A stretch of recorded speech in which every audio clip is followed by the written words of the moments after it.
কেন? এই অভ্র, শিগগিরই ডাক্তারকে কল দে। আমার কি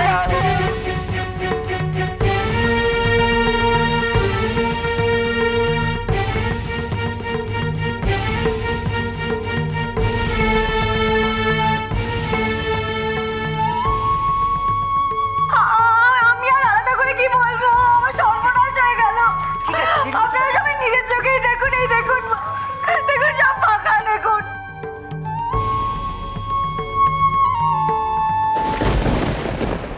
মানে কি বলছো তুমি? আমি বেড়াতে যাওয়ার আগে কয়েকটা গয়না বাড়িতে রেখে গেছিলাম। লকারে ঢোকাইনি, ভেবেছিলাম ফিরে এসে তার একটা ব্যবস্থা করব, কিন্তু এখন এসে দেখি কিচ্ছু নেই, সব ফাঁকা। পাশে তো ঠাকুরের গয়না না, চোর আমাকেও নিঃস্ব করে রেখে দিয়ে গেছে। আপনারা কত ভালোবেসে দিয়েছিলেন ওই গয়নাগুলো, কত শখের বানানো ছিল। আমরা কি হবে? আমার আর কিছু নেই। তোমরা সবাই যে যার ঘর দেখেছো, আর কি কিছু চুরি গেছে? আসার পর থেকে ঘরে যেতে পারলাম কই? তাছাড়া সবাই তো লকারে আছে। কিন্তু কি কাণ্ড বলতো ছোট, একেবারে ঘরে ঢুকে সবকিছু ফাঁকা করে দিয়ে চলে গেল। ভাই এভাবে কেঁদো না, ঠাকুরের উপর ভরসা রাখো। ঠাকুর নিজের গয়না রক্ষা করতে পারলেন না, আমাদের কিনে ঘরে বলে না দিদি ভাই, কিছু বিচার করেন। রাধা মাধবের গয়না যে নিয়েছে সে নিশ্চয়ই শাস্তি পাবে। আমি কিছু জানি না, আমি কিছু চাই না। আপনার প্লিজ আমার গয়নাগুলো ফেরত দাও। এই গয়না ছাড়া আমার কিচ্ছু নেই, ভাই মা গো, এভাবে কাঁদলে তো পেটের বাচ্চা মানুষটার কষ্ট হবে রে। গয়নাগুলো সামনে সামনে রাখতে পারিসনি কেনে? কি আশ্চর্য, মিসেস গোস্বামী ও কি করে জানবে এরকম একটা ঘটনা ঘটবে? বৌমনি কি হচ্ছে? কেঁদো না এভাবে। আচ্ছা ঠিক আছে, ছোটদা ভাই নয় তোমাকে আবার গয়না গড়িয়ে দেবে। চাই দেবে, ও চাই। সেটা একবার যাই, সে কি আর ফিরে আসে? আহারে ঝিলমিল, তখন থেকে গয়না গয়না করছিস কেন বলতো? আমি তো বলেছি ওরকম হাজারটা আরো গয়না আসবে। বড় বাড়ির বউ তুই, এরকম করা কি তোকে মানায় বল? মামি দিদিভাইকে একটু বোঝাও না, এত কান্নাকাটি করলে দিদিভাই শরীর খারাপ করবে। সেটাই তো আমি বলছি মা, তুই ভেবে দেখ, ভগবানের কি অশেষ কৃপা যে বাড়ির বুড়ো মানুষ দুটো তো ভালো আছে। আজকাল তো মানুষের পান নিয়ে টানাটানি হয়, কোনো ভ্যালুই নেই মানুষের পানের। ঠিক বলেছেন বেয়ান। মা ফুল পিসিমার কথা ভেবেই আমাদের ভগবানকে ধন্যবাদ জানানো উচিত। আর ঝিলমিল, তুমি এত চিন্তা করো না, এই চুরির একটা কিনারা হবেই, তুমি তোমার গয়না ফেরত পাবে। জানি না আর কত ক্ষতি হবে আমাদের। ঠাকুরে তুমি কি পরীক্ষা নিচ্ছ, আমাদের কি পরীক্ষা নিচ্ছ? একের পর এক ঘটনা, এ বাড়ি থেকে শান্তি ফিরবে না। ভেবেছিলাম দুদিনের জন্য ঘুরে এলে সব ঠিক হয়ে যাবে, কই কিছুই তো হলো না। বড় বৌদি, তুমি কেন চিন্তা করছো এত? পার্থ তো আছে, ও সব কিছু ঠিক করে দেবে, তুমি দেখো।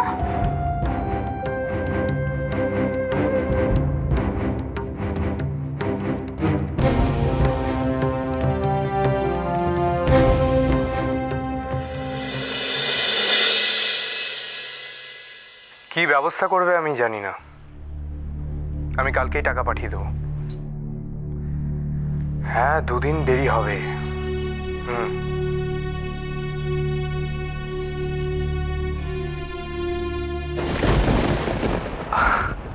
বলি, কখন এলে তুমি? আমি বুঝতেই পারিনি। চেঞ্জ করে নিয়েছো?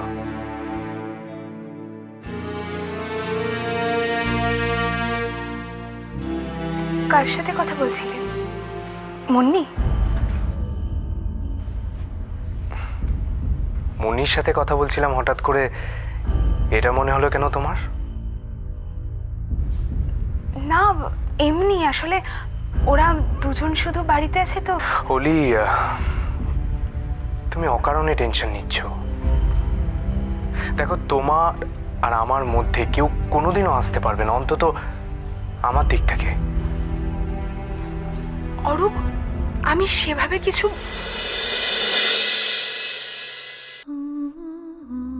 এসো।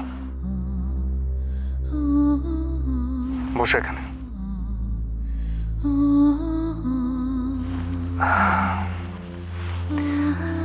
দেখো অলি, তোমার অতীত সম্পর্কে আমি কিচ্ছু জানি না,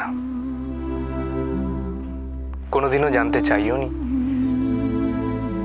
কিন্তু বর্তমানে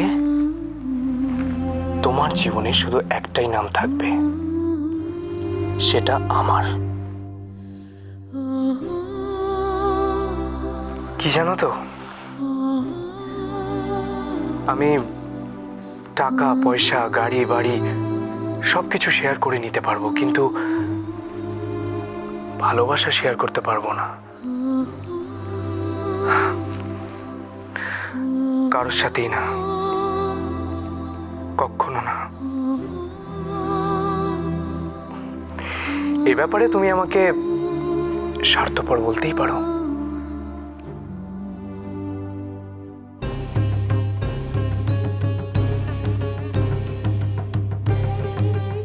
তুমি যদি আমার প্রপোজালে রাজি হয়ে যাও তাহলে তাহলে ঠিক আছে, আর যদি রাজি না হও তাহলে তোমার অরূপ আর বৌমনি দুজনকে আমি শেষ করে দেবো।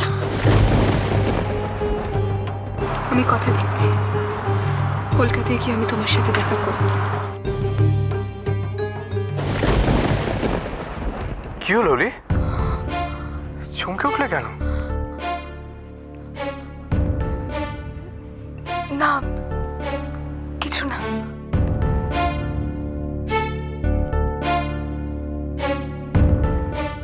আমরা এখন রয়েছি চৌধুরী ম্যানশনের ড্রয়িং রুমে। কাল রাতে এখানে যে বড় চুরিটি ঘটে গেছে তার খবর আপনাদের সামনে তুলে ধরতে। আপনারা সরাসরি দেখতে পাচ্ছেন যে ঠাকুরের সব মূল্যবান গয়না চুরি গেছে। আসুন আমরা জেনে নিই এই ঘটনাটি কেন ঘটলো, কিভাবে ঘটলো, এই বাড়ির অন্যতম সদস্য মিসেস ইন্দিরা চৌধুরীর কাছ থেকে। এক্সকিউজ মি ম্যাডাম, আমার কতগুলো প্রশ্ন ছিল। বলুন। এই বাড়িতে তো যথেষ্ট নিরাপত্তার ব্যবস্থা রয়েছে, কিন্তু তারপরেও এই ঘটনাটা ঘটলো কি করে? দেখুন, আমরা কেউ বাড়িতে ছিলাম না, দুজন বয়স্ক মহিলা বাড়িতে ছিলেন, এছাড়া বাড়ি ফাঁকা। দুজন বয়স্ক মানুষকে বাড়িতে রেখে বাড়ি সবার এভাবে বেরিয়ে যাওয়াটাই কি চুরির সুযোগ করে দিয়েছে, নাকি এর পেছনে অন্য কোনো কারণ রয়েছে বলে আপনার মনে হয়? বলছেন তো সব আপনি, আমার তো কিছু বলার প্রয়োজন আছে বলেই মনে হচ্ছে না। ম্যাডাম, ঠিক কত টাকার গয়না চুরি গেছে? দেখুন, আমাদের কুলদেবতার গয়না চুরি গেছে, সেটা টাকার অঙ্কে বিচার হয় না। গয়না ছাড়াও আর কোনো মূল্যবান কিছু চুরি গেছে বলে আপনি আশঙ্কা করছেন? খোঁজার সময় হয়নি। এক্সকিউজ মি, আমার একটা জরুরি ফোন এসছে। ম্যাডাম ম্যাডাম ম্যাডাম, অত বড় ডেসপারেট চোর যে ঠাকুরের গয়নায় হাত দেয়, যার পাপ পুণ্যের বিচার করে না। আমরা কথা বলতে চেয়েছিলাম বাড়ির অন্যান্য সদস্যের সাথে, কিন্তু তারা এতটাই শকড, আতঙ্কিত যে আমাদের সাথে ভালো করে কথাটাও বলতে পারছেন না। শহরের এরকম নামকরা বাড়িতে যদি এমন একটা ঘটনা ঘটে থাকে, তাহলে সাধারণ মানুষ কি নিশ্চিন্তে থাকতে পারবেন? কি ভাবছেন কলকাতার মানুষ, কি ভাবছেন আপনারা? আমাদের SMS করে জানান। ক্যামেরায় সৌরভের সাথে আমি বর্ণালী। বাঘের গুহায় মাথা গলানোর সাহস তাহলে আর কারোর আছে? আমরা একা না। চৌধুরী মেনশনে চুরি, কাকে কাকে সাসপেক্ট করেছে কিছু বললো? ওই হবে বাড়ির কাজের লোকটুক। বাড়ির কাজের লোক চুরি করেছে? এত বড় সাহস হবে বলে তোর মনে হয়? এটা তো আমারও মনে হচ্ছে আছে, এর পেছনে অন্য কারোর হাত আছে। শিট! ঠাকুরের গলায় লাখ লাখ টাকার গয়না পরানো আছে, পুরো ঠাকুরের গায়ে। ওলি সে কথা আমাকে বলেছে, আর সে গয়না চুরি হয়ে গেছে। কত টাকার লোকসান হয়েছে তোর কোনো আইডিয়া আছে? তার মানে ও বাড়ির সম্পত্তির উপর শুধুমাত্র আমাদের নজর আছে, এটা ঠিক না। কিন্তু কি জানিস, একটা গ্রামের ছিচকে চোর এতটা ডেসপারেট হবে, এটা কিন্তু আমি বিশ্বাস করতে পারছি না। তাহলে তোর কাকে মনে হয়? ঝিলমিল? না, ঝিলমিল নয়, অন্য কেউ। মাস্টার মাইন্ড সেই পুরো প্ল্যানটা করেছে। তাহলে কে?